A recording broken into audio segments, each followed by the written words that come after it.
അപ്പുറത്തെ വീട്ടിലെ രമ്യ ആന്റീനെ ഇങ്ങോട്ട് വിളിച്ചാലോ? ആന്റി വന്നാ അവിടുത്തെ മോൾ ഒറ്റയ്ക്കാവില്ലേ? ആ മോളെയും കൂടി ഇങ്ങോട്ട് വിളിച്ചാ മതി.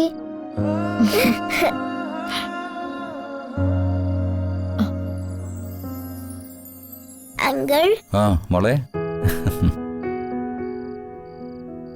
അങ്കിൾ എന്താ ഇത്ര വൈകിയത്? അങ്ങനെ പെട്ടെന്ന് വണ്ടിയൊന്നും കിട്ടുന്ന സ്ഥലമല്ലല്ലോ മോളെ, നടക്കേണ്ടി വന്നു.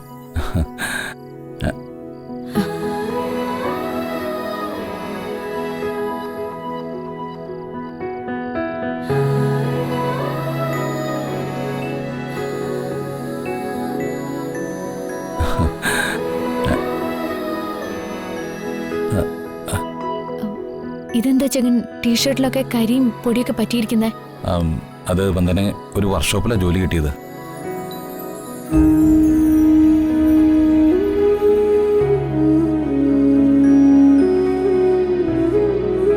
വർക്ക്ഷോപ്പിലെ പണിയാകുമ്പോ കുറച്ച് കരിയും പൊടിയൊക്കെ പറ്റുമല്ലോ.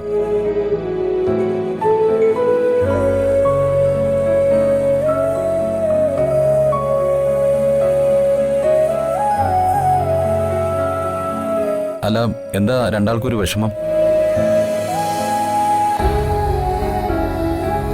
ഈ ജോലി മോശം ജോലിയാണെന്ന് കരുതിയിട്ടാണോ?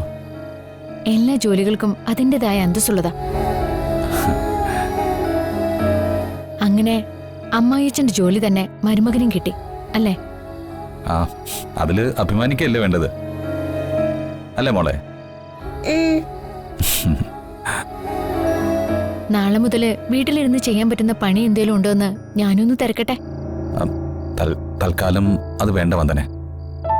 ഇവിടെ അടുത്ത് ബേക്കറി പലഹാരങ്ങളൊക്കെ ഉണ്ടാക്കി കൊടുക്കുന്ന ഒരു വീടുണ്ടെന്ന് രമ്യ ചേച്ചി പറയുന്നത് കേട്ടു. അതിന്റെ പാക്കിംഗ് പരിപാടികൾ നോക്കിയാൽ മതിയല്ലോ. തൂക്കം എഴുതി ഒട്ടിച്ച് പാക്ക് ചെയ്താൽ മതി. പാക്കിംഗ് കൂലി കിട്ടും. അതൊന്നും വേണ്ട.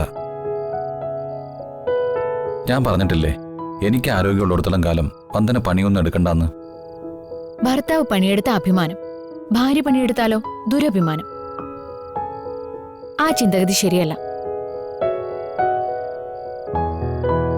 പ്രത്യേകിച്ച് ജഗനെ പോലെ പൊതുപ്രവർത്തകനായ ഒരാൾക്ക്. എനിക്കും കൂടി ഒരു വരുമാനം അത്യാവശ്യമാണ്. നാളെ ആവട്ടെ, എന്തെങ്കിലും ഒരു വഴി നോക്കണം.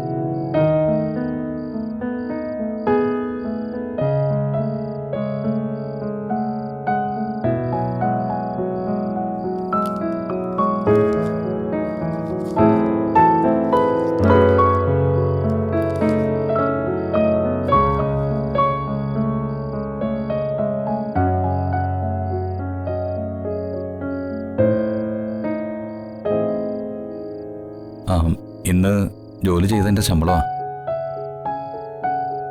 ഇതെന്തിനാ എന്നെ ഏൽപ്പിക്കുന്നത്? അല്ല, വീട്ടിലെ ഗൃഹനാഥൻ പണം കൊണ്ടുവരും. അത് ആവശ്യങ്ങൾക്കായിട്ട് ചെലവാക്കേണ്ടത് ഗൃഹനാഥന്റെ ഡ്യൂട്ടിയാണ്.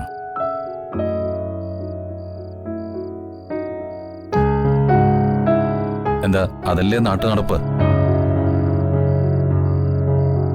ഇത് പിടിക്കു വന്നനെ. അതൊന്നും വേണ്ട. വരവും ചെലവും എല്ലാം ജഗൻ തന്നെ നോക്കിയാ മതി. മാനത്തെ കൊട്ടാ